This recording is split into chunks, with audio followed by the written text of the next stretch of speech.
चलिए अभी आपने कौन सी एंट्री की, नगद की। नगद की आपकी किस किस टाइप से कंडीशन बनती है वो सुनिए।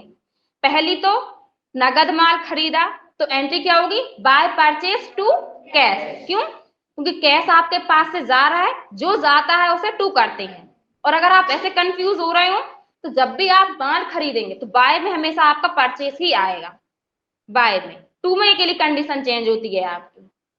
बाय में आपको हमेशा क्या करना है, परचेज करना है जब माल खरीदने की बात होती है। तो फर्स्ट कंडीशन क्या हो जाएगी, आपने माल खरीदा तो नगद ही हुआ उसमें, क्योंकि पर्सन का नाम नहीं है, तो कौन सा एंट्री हो जाएगी, वो नगद। तो एंट्री क्या होगी, बाय परचेज टू कैश।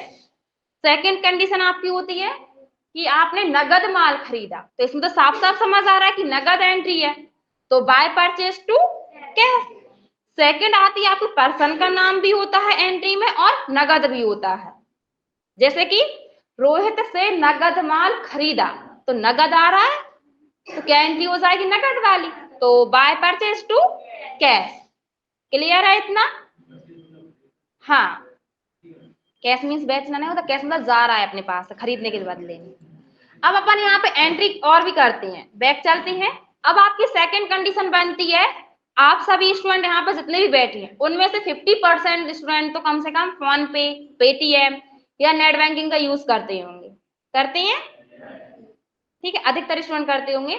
नहीं करते तो भी कोई बात नहीं, कर लेना आगे जाके आप लोग। अब यहाँ पे आपकी एक क्वेश्चन आता है कि माल खरीदा, भुगतान आपने फोन पे द्वारा किया। फोन पे जानते हैं, क्यूआर कोड स्कैन किया या फिर मोबाइल नंबर टाइप किया और जितना भी अमाउंट है टाइप करके पे कर दिया, तो बैंक से अमाउंट कटता है आपका। तो फिर वहां पे आपका बैंक का लेजर बनेगा, क्योंकि बैंक से रुपए जा रहा है तो टू में क्या आएगा, अब आपका बैंक। क्यों, क्योंकि जहां से आपका जाता है उसे टू करते, तब अब बैंक से जाएगा, कैश नहीं जाएगा आपके पास, तो कैश नहीं आएगा उसमें, क्या आएगा आपका बैंक। तो ए एल से क्या करेंगे, पहले आप बैंक का लेजर बनाएंगे, BAN के बैंक अकाउंट, ठीक है, एंटर।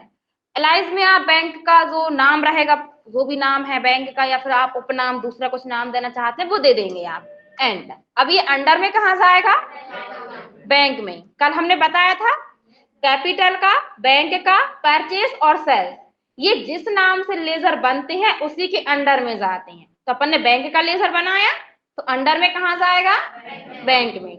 आप बी प्रेस करेंगे तो आप यहाँ पे देखेंगे बैंक अकाउंट आ रहा है, इस पे क्लिक कर देंगे, एंटर। यहाँ पे मेलिंग डिटेल्स में सारी इंफॉर्मेशन फिल कर देंगे बैंक की, जहां पे भी आपकी बैंक होती है, एंटर। ठीक है, एंड एंड करके सेव कर देंगे। अब अपन बैक चलते हैं एस्केपी के द्वारा। अब आपको यहाँ पे बाउचर एंट्री करनी है। क्वेश्चन क्या था, माल खरीदा, भुगतान फोन पे द्वारा किया। फोन पे आ रहा है मतलब बैंक, या फिर नेट बैंकिंग भी आ सकता है, ठीक है। तो बाउचर एंट्री करने के लिए क्या करेंगे, भी प्रेस करेंगे, ठीक है। तो किसमें होगी आपकी, परचेस वाउचर में। तो यहाँ पे आप देख रहे हैं परचेस ऑलरेडी पहले से ही सेलेक्ट है, एक एंट्री अपन ने पहले कर ली है, तो यहाँ पे एंट्री नंबर कौन सी आपकी परचेस की, सेकंड वाली, मतलब दो, दूसरे नंबर की, एंटर। अब टू में क्या आएगा, बैंक। क्यों, क्योंकि बैंक से जा रहा है रुपए, तो जो जाएगा उसे टू और जो आएगा उसे बाय। तो अपन यहाँ पे बैंक करेंगे, एंटर। अभी आप देखिए यहाँ पे बैंक बैलेंस आपके पास नहीं बता रहा, तो यहाँ पे आप कितना अमाउंट मतलब पे कर रहा है फोन पे से, तो वो अमाउंट डाल देंगे आप। मान के चलिए हमने 5,000 पे कर दिया, ठीक है, एंटर। तो यहाँ पे आप देख रहे हैं रेड बता रहा है, क्यों,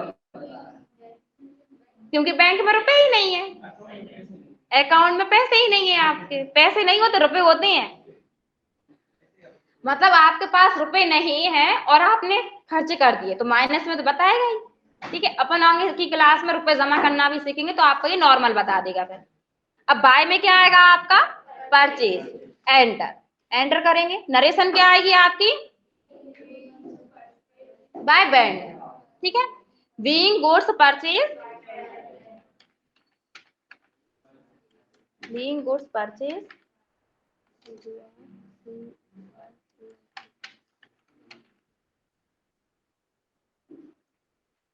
ठीक है, एंटर करेंगे और सेव कर देंगे आप, तो आपकी सेव हो जाएगी। तो दो एंट्री आ जाएंगी, एक तो नगद की, दूसरी बैंक द्वारा भुगतान किया है। अब तीसरी कंडीशन आती है आपकी, राधे से माल खरीदा, तो जहां भी पर्सन का नाम होता है, मतलब व्यक्ति का नाम होता है, तो वो कौन सी एंट्री होती है? उधार वाली एंट्री। ठीक है, एंट्री आपकी चाहे नगद हो, फोन पे द्वारा वाली हो, या फिर उधार एंट्री हो, जब भी आप माल खरीदेंगे उसकी एंट्री हमेशा परचेज वाउचर में ही करनी है। क्लियर है? बाय में हमेशा परचेज ही आएगा, बस टू की कंडीशन चेंज हो जाएगी। नगद है तो टू में कैश आ जाएगा, नेट बैंकिंग द्वारा भुगतान किया है तो बैंक आ जाएगा टू में, और उधार की एंट्री है तो टू में पर्सन का नाम आ जाएगा। ठीक है, तो एंटर करते हैं। अब यहाँ पे अपन ने राधे से खरीदा है, पर राधे का आर प्रेस कर रहे हैं अपन, यहाँ तो बता ही नहीं रहा, क्यों? क्योंकि लेजर ही नहीं बना उसका। तो लेजर कैसे बनाएंगे? अल्टर सी से। अब अल्टर सी से क्यों बना रहा है, एएलसी से क्यों नहीं बना रहे? क्योंकि अपन वाउचर एंट्री में है, तो अपन डायरेक्ट ही बना लेंगे। अगर अपन बैक जाएंगे फिर एएलसी प्रेस करेंगे तो टाइम लग जाएगा आपको, तो अल्टर सी कर देते हैं। ठीक, तो आप जिस भी पर्सन से उधार माल खरीद रहे हैं उसका लेजर बनाएंगे। ठीक है, आप इस टाइप से। और हाँ, अगर आप ये ऐसा लिखते हैं ना राधे अकाउंट, तो ये गलत होता है। क्यों गलत होता है? इसका मतलब क्या होगा? राधे का नहीं होगा, राधे अकाउंट होगा। जबकि आपको पता है कि कोई भी व्यक्ति अकाउंट नहीं होता, व्यक्ति का अकाउंट होता है। क्या आता है? क्या? व्यक्ति का अकाउंट नहीं होता, व्यक्ति का अकाउंट होता है। हाँ, व्यक्ति अकाउंट नहीं होता, मतलब पर्सन का खाता होता है, पर्सन का अकाउंट। पर पर्सन खाता नहीं, मतलब व्यक्ति नहीं होता आपका, कि मतलब ऐसे हम है, हम एक खाता है क्या? नहीं है, हमारा खाता होगा एक बैंक में। तो अपन इस टाइप से लिखते तो गलत होता है। या तो आप नॉर्मली नाम लिख दें, या फिर आप इस टाइप से अकाउंट लिख दें, मतलब राधे का अकाउंट। ठीक है, आ जाएगा। गलत मत लिखना, हम नीचे जाके चेक करेंगे सभी का। ओके, एंड अलाइज में आप इसका दूसरा नाम लिख सकते हैं, या इसकी शॉप का जो भी नाम है, शॉप मतलब दुकान, इसकी दुकान का जो भी नाम है आप वो डाल सकते हैं। ठीक है, एंटर करेंगे। अब ये अंडर में कहा जाएगा? सैलरी क्रेडिटर्स, मतलब लेनदार। आप देनदार होगा, ये लेनदार। क्या? विविध, हाँ सॉरी, क्या हो जाएगा? सैलरी मतलब विविध, लेनदार।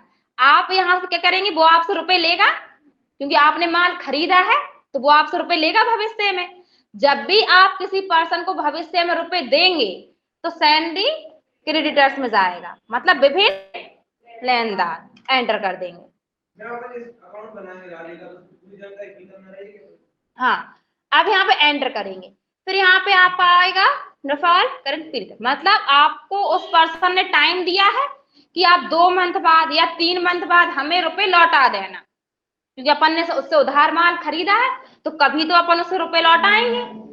तो यहाँ पे डेज में डालते हैं। अगर 1 मंथ का टाइम दिया तो 30 दिन होते हैं, तो 30 डेज आ जाएगा, और 2 मंथ का दिया है तो 60 डेज, तो अपन यहाँ पे 60 कर देते हैं, एंड। फिर यहाँ पे मेलिंग डिटेल्स है, जिस पर्सन से आप उधार माल खरीद रहे हैं उसकी पूरी इंफॉर्मेशन फिल कर देंगे यहाँ पे, उससे पूछ कर, ऐसा नहीं कि मन से कर रहे हैं आप। अपन एंटर करके सेव कर देते हैं।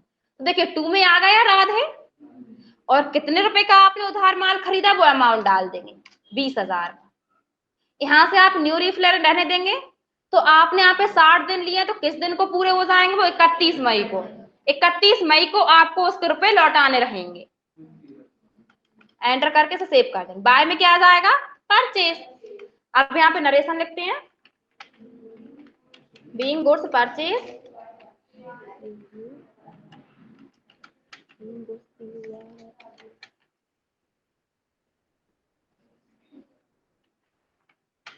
From credit.